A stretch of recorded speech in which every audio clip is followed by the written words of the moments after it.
Seguimos en Día a Día. Ahora vamos a hablar de la economía. Para eso estamos con el licenciado Emanuel Pajés. Bienvenido. ¿Qué tal? Muchas gracias por venir. No, gracias a vos, María, por la invitación. Queríamos ver si podemos hacer un análisis de la situación actual económica del país. Bueno, la verdad que en primer lugar, más allá de que uno pueda hacer algún aporte, me voy a tomar el atrevimiento de hablar quizás de algunas cuestiones económicas que pueden afectar a la cuestión política, porque no soy economista. Claro, ¿no? claro. Digo, Pero ¿de qué forma puede incidir en el humor social, en quizás ya adelantándonos al 2019, donde vamos a tener elecciones nacionales, y evidentemente se movilizan no solo los espacios, sino que bueno, tienen que movilizarse temas dentro de la sociedad. La economía es uno de ellos. Sí. Y vaya que lo es. Hace un año en este mismo estudio conversábamos sobre la incidencia de temas económicos en una elección. Una elección de medio término es diferente a lo que es una elección nacional. Hoy va a afectar porque evidentemente tenemos una inflación elevada, no solo la actual, sino la proyectada a final de año.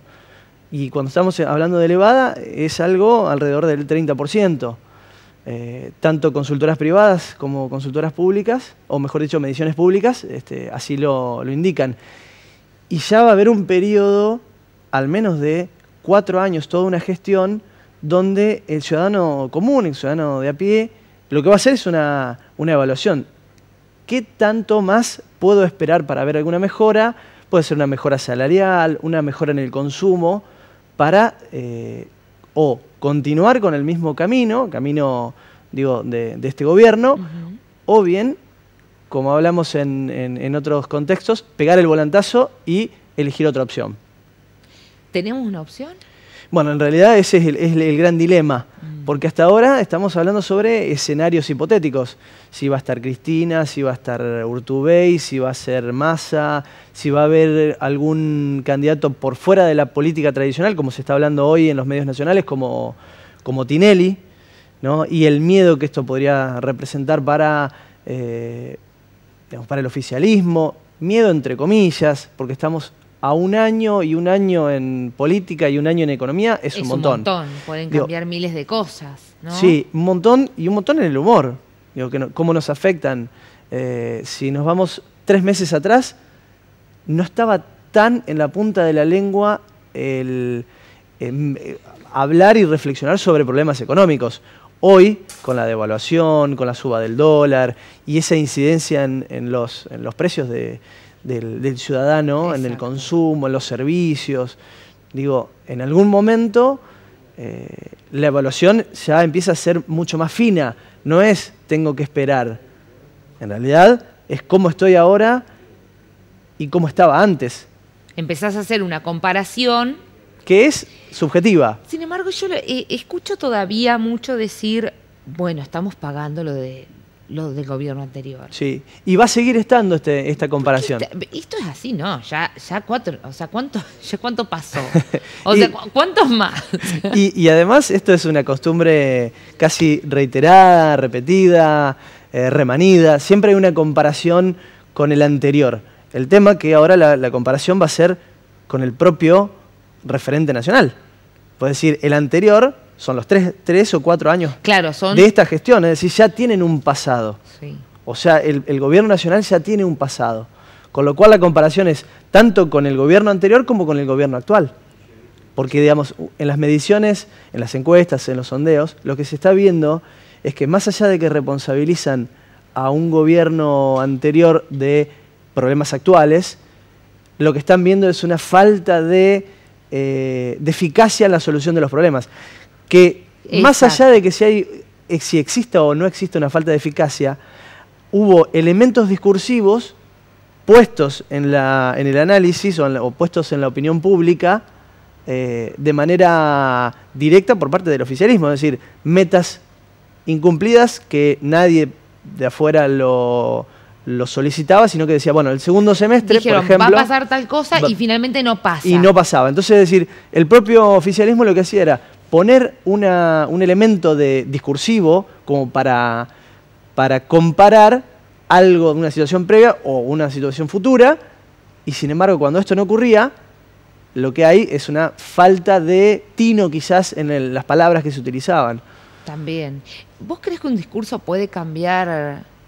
Quiero decir, a mí me asombra mucho la oratoria de los políticos. Yo creo que una buena oratoria... A mí me obsesiona. Es un tema que me apasiona. Bueno, para mí una buena oratoria te cambia el ánimo de masas. Totalmente. ¿O no? Totalmente.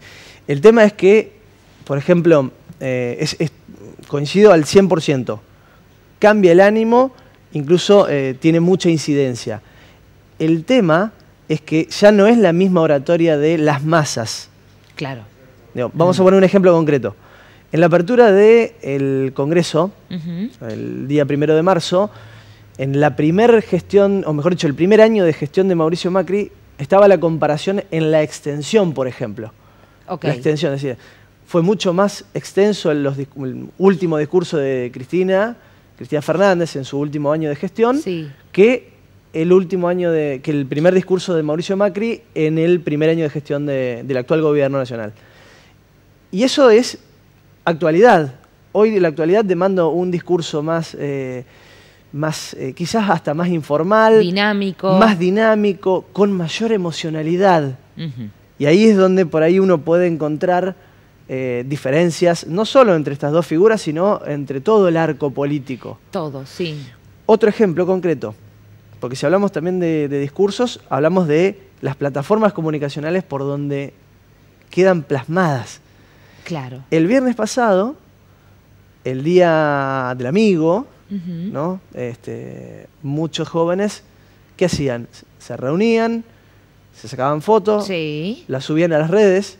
Una de las redes más preferidas hoy es Instagram, ¿no? Que el dueño es el dueño de Facebook también. Ah, eso no lo sabía. Entonces, y de WhatsApp también. También se le ocurrió, el mismo de Facebook se le ocurrió a Instagram. No, lo compró.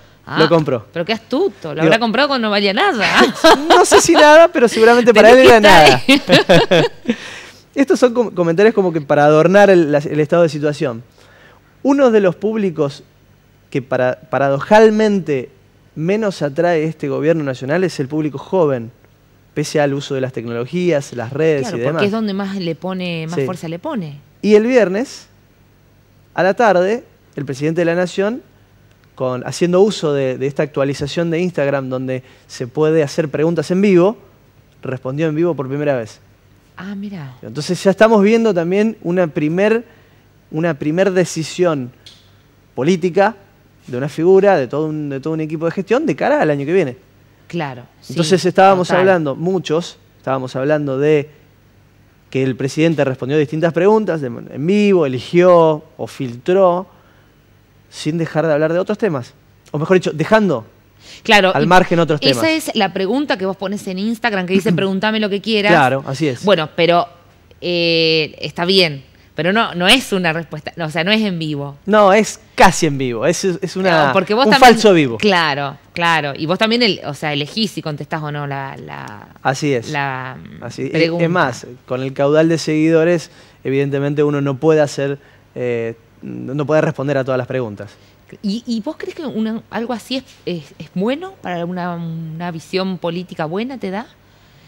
Bueno, más allá si es bueno o malo, o mi mirada, me parece que es interesante que se utilicen distintas plataformas y que la figura que más comunica, en este caso el presidente de la Nación, y digo, no es solo una característica nacional, digo, esto es una tendencia a nivel global de que en sistemas presidencialistas, la figura que mayor comunica es el presidente, utilice una plataforma donde se pueda, entre comillas, comunicar con un público que quizás en este momento actual es un poco esquivo en cuanto a términos electorales. Y digo, qué difícil el límite, ¿no? El límite entre lo publicable y lo no publicable. Claro. Los momentos. Es arriesgado de alguna manera proponer preguntas. Es arriesgado, hay que prepararse mucho para este tipo de situaciones y a su vez también tienen que ver mucho los perfiles personales.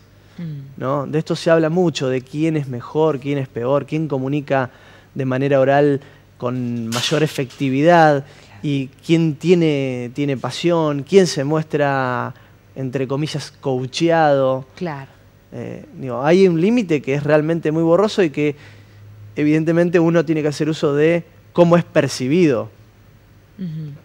Y ahí es donde también hay impactos. ¿Quién es mejor o quién es peor? Es subjetivo. Sí, claro. Sí, en términos de emocionalidad y transparencia. ¿Qué es lo que, para cerrar te pregunto, qué es lo que más nos enoja? Si pensamos en las encuestas, si has hecho encuestas con respecto a estos cambios que se dan económicos, ¿qué es lo que más nos enoja?